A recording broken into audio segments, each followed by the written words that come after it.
Hello everybody, hope you're having a wonderful day, and today I want to share with you guys something that I just got in from Ferrum Knife Works. I reached out to them after having a whoopsie, not once, but twice, with one of their most popular models produced by We Knife Co., the Stinger. Particularly the frame lock Stinger. Such a beautiful, iconic design by Ferrum Forge. Simplistic, minimalistic, all the sticks that you could think about. It's a great knife. It's a beautiful design. Honestly, those guys have inspired me to do a lot of the customization that I have done within the last couple of years. And in doing so, whoopsies can happen. Unfortunately, on their design produced by We Knife Co., the not anything to do with them in particular, the designers, Chris and Elliot, I believe. It was Wee's horrendous execution of the lock bar, cutout, and basically just the execution. So this was the first whoopsie right here. I was doing this crisscross semi-polished color on here and sprung the bar, because to do this finish you have to have everything laying flat.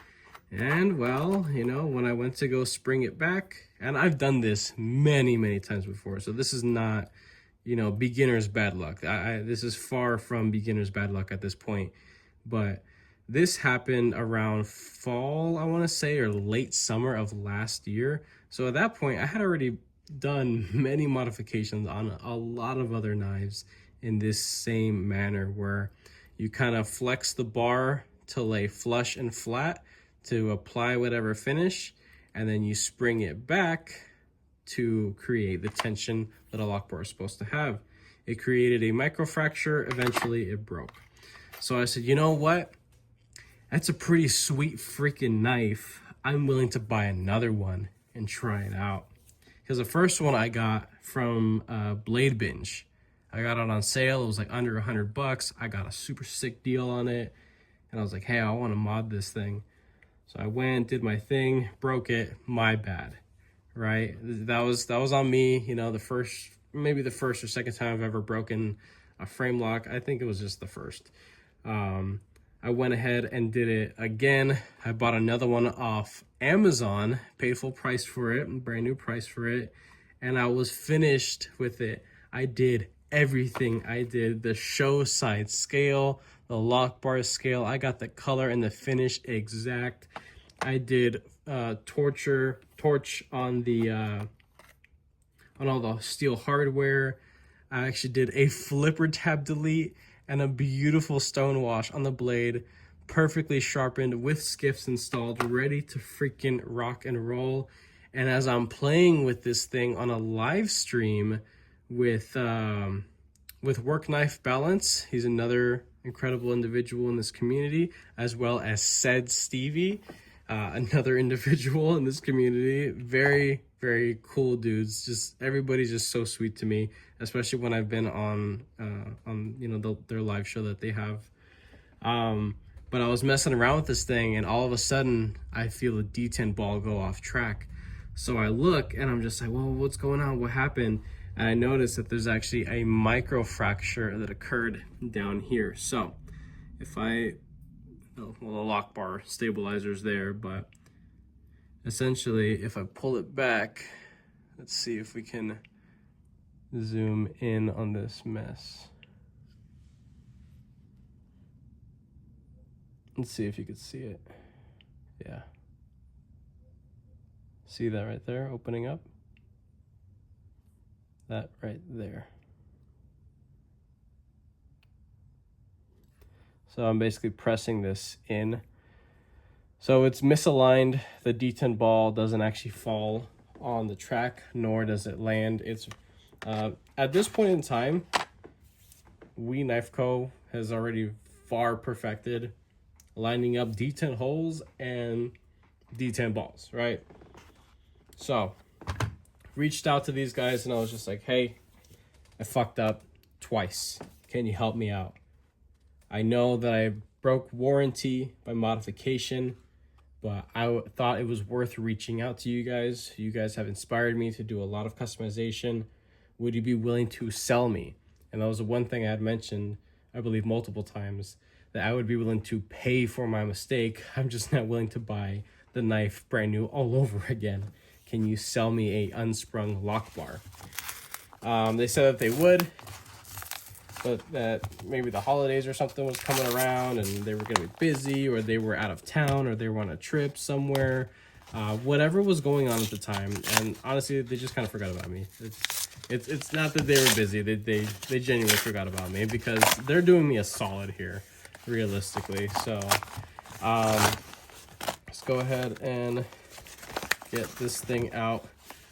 And I actually messaged them not that long ago, maybe a week and a half ago, on their this thing hasn't finished and everything.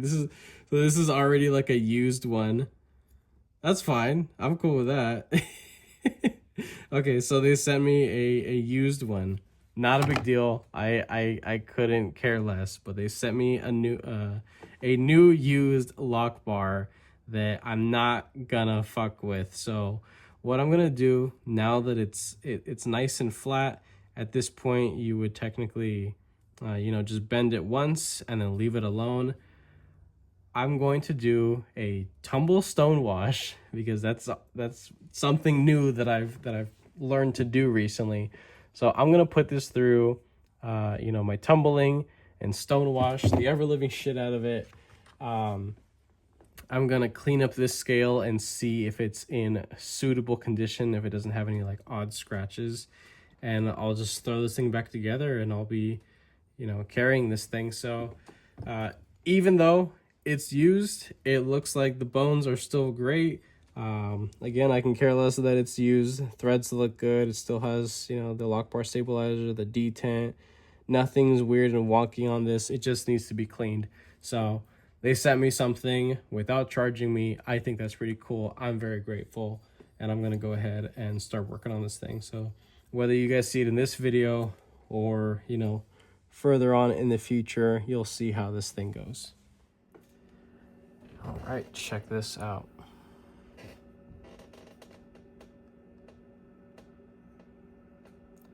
It is all done, put together. Mind that. So I went ahead and tumbled the scales, and the fitment of this was essentially perfect. The only little modification I had to do to the hardened steel insert and over travel stop, I actually had to take it to my 800 and 1000 grit stone just to knock off that edge, because I was having some really gross lock stick. But now it's locking up solid. I did a bunch of heavy spine whacking, and there is zero slip, zero movement, and I got it to the point where there is the tiniest bit of friction until I actually go to disengage. I'm gonna check out this. So it's locking up pretty solid. I'm happy with that.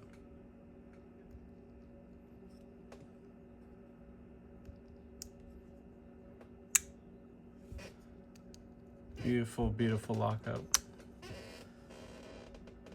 Of course, I have a nice edge on here as well. And yeah. So this thing is officially finished. I can put it back along with everything else. I finally have a piece of ferrum forged knife works.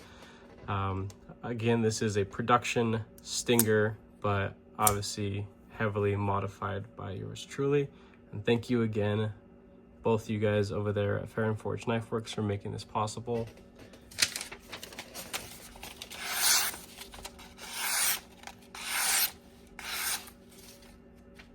Beautiful edge on there.